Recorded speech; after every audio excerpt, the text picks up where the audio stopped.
Bon mercredi tout le monde, Jeff qui s'installe avec vous pour les prochains instants.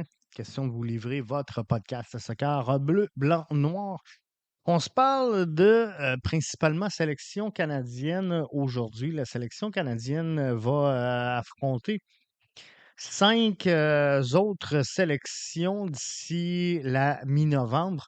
Donc, la Roumanie le 5 septembre prochain, le Pays de Galles le 9 septembre, l'Australie au 10 octobre, la Colombie en 14 octobre et l'Équateur finalement au 13 novembre. Tout ça en route, vous le savez, vers la Coupe du Monde 2026. Et pour le match face à la Roumanie le 5 septembre prochain, Jesse Marsch a présenté sa liste de joueurs qui feront partie de son groupe pour la sélection canadienne.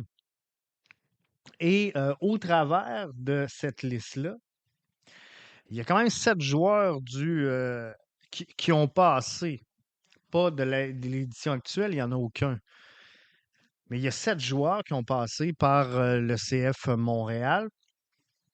Et on pourrait rajouter à ça Sirois, Piet et Alistair Johnston qui normalement sont là. Donc, ça ferait Maxime Crépeau, Zoran Basson, Marshall Ruti, Waterman, Chouanière, Koné, pardon, Saliba, Johnston, Sirois, Piet.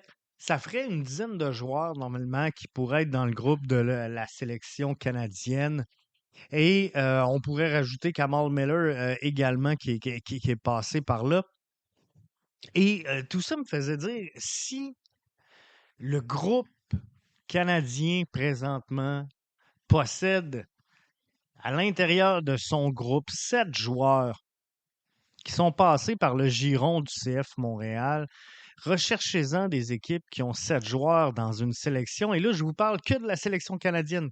Je vous parle pas de Gillier, je vous parle pas de Sinchuk, je vous parle pas des joueurs avec la sélection américaine. Je pourrais vous parler de Mihailovic, je pourrais vous parler, mais je ne vous parle que de la sélection canadienne. Et souvent, ben, on dit le projet sportif du CF Montréal, qui est de recruter, former, vendre, c'est à mettre aux poubelles. D'un, ça intéresse personne. De deux, c'est pas entertainant. De trois, c'est un constat d'échec. Ben, force est d'admettre que là, présentement, quand je regarde tout ça, on peut pas parler de constat d'échec, surtout si on regarde, on va se dire les vraies choses, là. Si on regarde la piètre qualité de la structure sportive destinée à la formation avec le CF Montréal. Donc, qu'on aime ou pas la stratégie qui était de recruter, former, vendre, qu'on semble vouloir laisser de côté pour acheter la paix avec le fanbase, ben, le CF Montréal a reconnu un grand succès. Euh, Malgré tout ce que vous soyez d'accord, que vous soyez même pas d'accord, Michel dit, je t'ai même pas encore entendu et je suis en désaccord. Perdre 20 millions par année avec un stade à moitié vide parce qu'on est non compétitif, ça ne compense pas pour deux ventes à 5 millions. Mais là, je veux qu'on s'entende, Michel, sur un point. Je suis pas, je m'arrête pas sur le volet strictement financier de la chose. Moi, ce que je vous dis, c'est l'optique, le projet sportif du CF Montréal était de recruter, former et vendre des joueurs à l'extérieur. Et là, ce que je vous dis, c'est que dans le groupe de la sélection canadienne, il y a 7 joueurs qui sont passés par le CF Montréal et si tout le monde est en santé et va bien, on pourrait monter jusqu'à 10. Si on rajoute au groupe Alistair Johnston, Jonathan Sirois, Samuel Piet, on pourrait monter jusqu'à 10. Mister Foot de Foot dit, c'est quoi, c'est-à-dire quoi? Le club est dernier. rien à foutre que le club soit dernier. Moi, ce que je vous dis, c'est recruter, former, vendre. La stratégie a fonctionné. Grand succès, c'est un méga stretch, c'est sûr. C'est sûr, c'est un méga stretch. On s'entend? CF Montréal, c'est pas mes riches. Et j'ai toujours déploré, puis je ne vais pas changer mon fusil d'épaule aujourd'hui, j'ai toujours déploré qu'on ne soit pas les meilleurs dans ce qu'on fait. Et j'aurais aimé voir un projet du CF Montréal où recruter, former, vendre, ça voulait dire qu'on voulait les Thiago Almada, ça voulait dire qu'on voulait les Diego Luna, ça voulait dire qu'on voulait les Almiron chez nous, les Ricky Push de ce monde. Bref, euh, les jeunes avec une grosse valeur de revente qu'on ne peut pas mettre comme projet, mais qui vont devenir des valeurs sûres, ben, je pense qu'on aurait dû les avoir à Montréal. Moi, j'aurais aimé qu'on investisse autant qu'une formation qui dépense énormément ou qui investit, là, prenez-le comme vous voulez, sur son alignement, mais en ayant une équipe très jeune. Comme Sinchuk, je le vois directement dans cet alignement-là.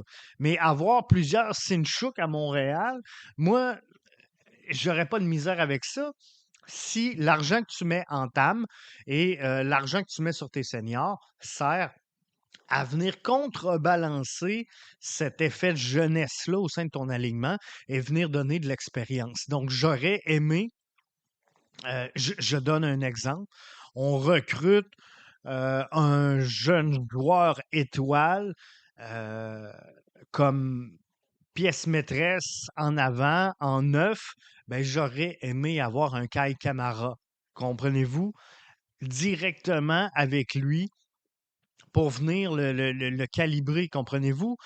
Nathan Saliba, je vous donne un exemple que vous connaissez. Nathan Saliba, avec un Victor Wanyama, pour moi, ça fait du sens. Mais là, Victor Wanyama était overpayé. Mais comprenez-vous l'image que je veux vous donner? Donc, de contrebalancer ces projets-là avec les jeunes. Et là, je vous dis pas, euh, je vous dis, le projet a eu du succès. Je vous dis pas que le CF Montréal, c'est mis riche. Je vous dis pas qu'on a transféré à pu finir et que les gars ont eu des grandes carrières. Ce que je vous dis, c'est que le CF Montréal voulait recruter, vendre des joueurs. Et là, dans l'équipe canadienne, ben, il y en a 7 dans le groupe qui ont passé par le giron du bleu, blanc, noir. Je suis obligé de vous dire, c'est une réussite. Et j'espère que vous aurez euh, pas trop, comment je pourrais dire, de points d'objection envers ça, parce que ça ferait pas de sens de dire que le projet de recruter, former, vendre est un échec, alors que juste dans la sélection canadienne, tu as 16 joueurs qui sont passés par le giron du CF Montréal. Et là, je ne vous parle pas de des époques lointaines, là. Crépeau, Basson, Marshall Ruti, Waterman, Chouanière, Côté, Saliba, Johnston, Sirois-Piette, si on les rajoute. Euh, on parle des dernières années, là. On parle des dernières années, là. Je vous fais pas un mix avec, par exemple, Maradona, Lionel Messi, Thiago Almada, là. On n'est pas là du tout, comprenez-vous? On est dans une fenêtre très rapprochée avec des joueurs qui ne sont pas nécessairement établis. Je peux vous l'accorder. Je vous dis pas que on a fait des coups de circuit et que on a eu à Montréal Jonathan David, Promise David, Alfonso Davies. Tu sais, on n'est pas là. On n'est pas là. Ce que je vous dis, c'est que contrairement à ce que tout le monde dit, qu'il faut jeter le projet à la poubelle, ça fait pas de sens, c'était ridicule. L'optique, l'objectif du projet sportif a été rencontré. Maintenant, est-ce qu'on aurait pu administrativement la jouer différemment? La réponse est oui. La réponse est oui, puis je suis d'accord avec vous. Est-ce que l'année qu'on s'est débarrassé de Mihailovic, Koné, etc., l'année Nancy, on aurait pu réinvestir massivement dans l'alignement et dans les frais de transfert? Ben, je suis obligé de vous le dire, je suis obligé de vous le donner. Oui, vous avez parfaitement raison. Et je suis, non seulement vous avez raison, mais je suis d'accord avec vous. Parce que pour moi, ça faisait pas de sens d'avoir un projet sportif où tu veux recruter, former, vendre, mais que tu recrutes, tu formes, tu vends. Et formation, là, on va le mettre en guillemets, là, on s'entend. Disons qu'on recrute, on vend, mais si à l'autre bout, tu ne prends pas l'argent de cette vente-là pour réinvestir dans des meilleurs prospects pour éventuellement vendre plus cher, l'opération devient caduque là, et ne sert à rien. Donc, je ne vous dis pas que sur le terrain, ça a donné des résultats. Je ne vous dis pas que dans le portefeuille de Joey Saputo, ça a donné des résultats.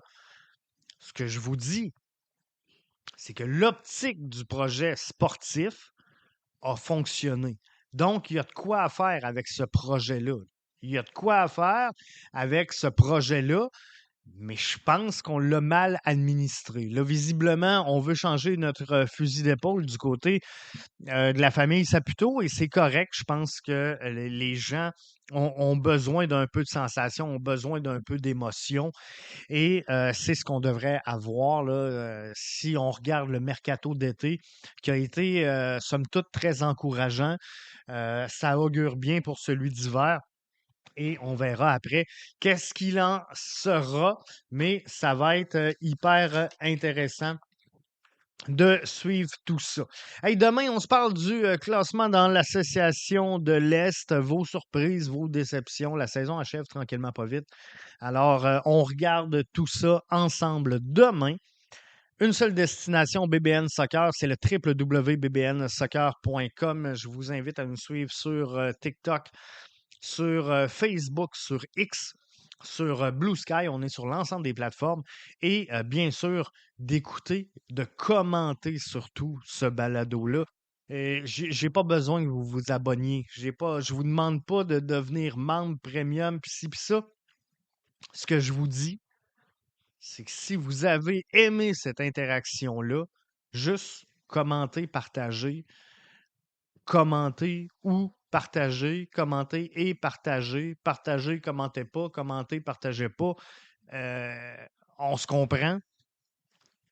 Je veux juste un peu d'interaction. Et pour vrai, je vous remercie. L'écoute, elle est formidable dernièrement.